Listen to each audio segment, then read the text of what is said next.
Sometimes your Mimzie just misses what's right in front of her face. You know what this is right here. You know, if you know, you know. That is my Christmas tree. That is only squirrels. It's my little dining room tree. Every ornament on that tree is a squirrel. And my grandbabies helped decorate that tree, so most of them are a little bit southerly. But look at this book I have, and I have not even read it in front of my squirrel tree. Whatever have I been thinking? So we fixing to do the thing. You know, I need my little combustion to get me rolling. And we're going to read this book. I do not even remember buying it, but quite obviously, I did buy it. It's The Lost Letter to Santa. And look who's on the front. A squirrel. A squirrel. I couldn't tell you how I missed this book, but I found it in my stack. Ooh, this has lots of words. So this book may take us a couple minutes. It's got lots of words on this book. But it's got a cute little squirrel, so I don't even care how many words it's got. And we're going to read it right here in front of Mimzie's squirrel tree. All right. So this, let me make sure I'm not missing anything. The Lost Letter to Santa. That sounds like a bad omen. That sounds really sad. I hope they find it. Skippy scurried. So that's a lot of Skippy scurried over to see what had fallen to the curb. It was a letter addressed to the North Pole from Amelia Luckett to none other than Santa Claus himself. Now, Amelia, good luck. We're gonna hope this works out. I hear Kitty Cat outside. He said he won't come in. A letter to Santa? This was important. If Santa didn't get this letter, how could he know what Amelia wanted? And if Santa didn't know what Amelia wanted, how could he deliver it on Christmas Eve? Oh, no. Excuse me, Georgia Bell's going to help us. Come on, Georgia Bell. Get on up here. She's pestering me to get up here and then not want to do her share. She just wants me to do all the work. Oh, look at Skippy. Him is precious. I'm assuming we are him. It doesn't really matter. Skippy loved Christmas. Me too, Skippy. He loved the decorations and the lights. Best of all, he enjoyed the holiday treats that Amelia left. Carrot strips, apple slices, and even grapes. So he knows Amelia. That's even more important. Everyone loves Christmas, but how would Amelia feel if Christmas morning came with no gift from Santa? Dry leaves skittered across the letter as Skippy watched the wind blow it down the street. I must do something, he thought. But what? We're going to see. Look at, he's hanging out with a chipmunk. A chipmunk, my friends, is not the same thing as a squirrel. Those are ground squirrels. These are different kinds of squirrels. Skippy took the letter and ran to Scamper, who was busily storing food for winter. Look, he said, Amelia's letter to Santa. I found it against the curb underneath the leaves. Scamper agreed that this was indeed a serious problem.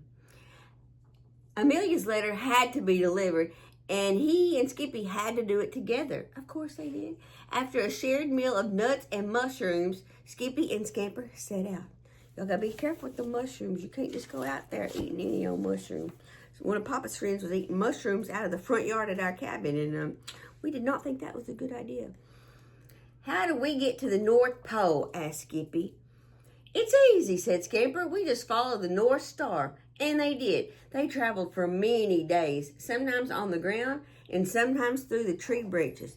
Now this is a big adventure, and I was not expecting this. Though they grew tired, they continued on their way, for they reminded themselves that neither snow, nor rain, nor sleet, nor gloom of night could prevent the delivery of Amelia's letter. Said every postman everywhere, right before they go postal. I have some dear friends that are postesses. As they traveled north I got to tune in my spectacles. As they traveled north, the air grew colder. Just when it seemed the two could hardly go on, they met Ruby, a friendly cardinal who was most surprised to see a squirrel carrying a letter, as he should be. What are you doing with that letter? She asked. Okay, stop. Stop. Ruby is a he, okay? I'm going to fix this. These dark red cardinals we see all the time like this, those are boy cardinals. Girl cardinals are not bright red like that. They look different. So Ruby is a man cardinal, okay? Science teacher has to correct these things. We were going to the North Pole to deliver a lost letter to Santa, said Scamper, but we're beginning to lose hope of ever getting there. A letter to Santa? Don't give up, said Ruby. I'll lead you there, But I don't suppose you can fly. No, said Skippy. We can't. They didn't eat enough of the mushrooms. Ruby felt sorry for the two furry friends. Of course not, she said. Still, it's only another day or so. First, let me help you find a snack. Oh, that's a good friend that's going to give you a snack.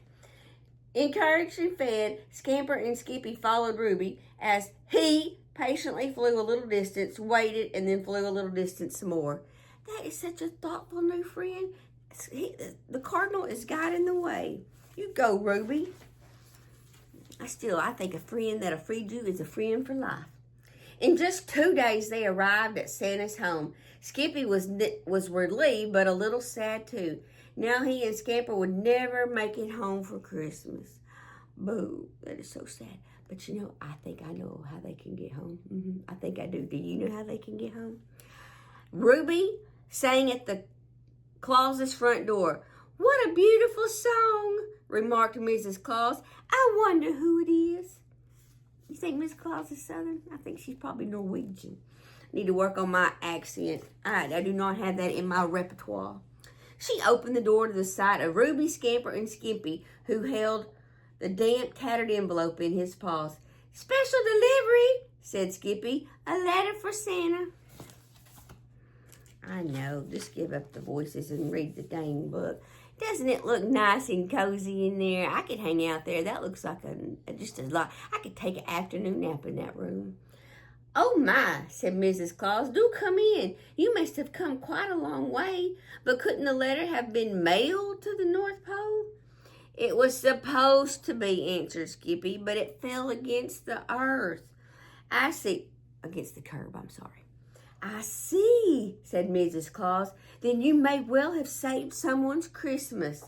Santa, she called, with the big man himself. I'm a good hoer.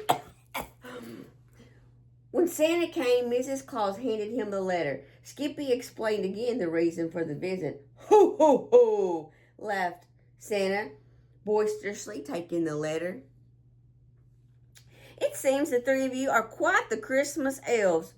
Oh, not me, protested Ruby. I joined only at the end of their journey. They're the real elves. They came from far, far away. Now, Ruby, don't sell yourself short. You're part of the journey. An adventure. Come, said Mrs. Claus. You must be hungry. She filled them with nuts, seeds, fruits, and, of course, cookies and cocoa for dessert. Skippy and Scamper were glad to have a delicious meal before their journey home, and Santa's home was so merry they couldn't help but feel rather merry themselves. Can you imagine being at Santa's house and not being merry? I can't imagine. Thank you, friends, said Skippy. You've been so kind, but we must go. We have the return journey ahead. I'll go with you, said Ruby. He hated to see them leave. Oh, that won't be necessary, boomed Santa cheerfully. Your journey can wait. Christmas is just around the corner, and my route just happens to go right by the Lucky House. Ho, ho, I can sure use the company of 3 good elves. Of course he did. I told you. I knew they would get away home. Really? Said Skippy and Scamper in unison. Really, said Santa. And Ruby, you'll ride along too, of course.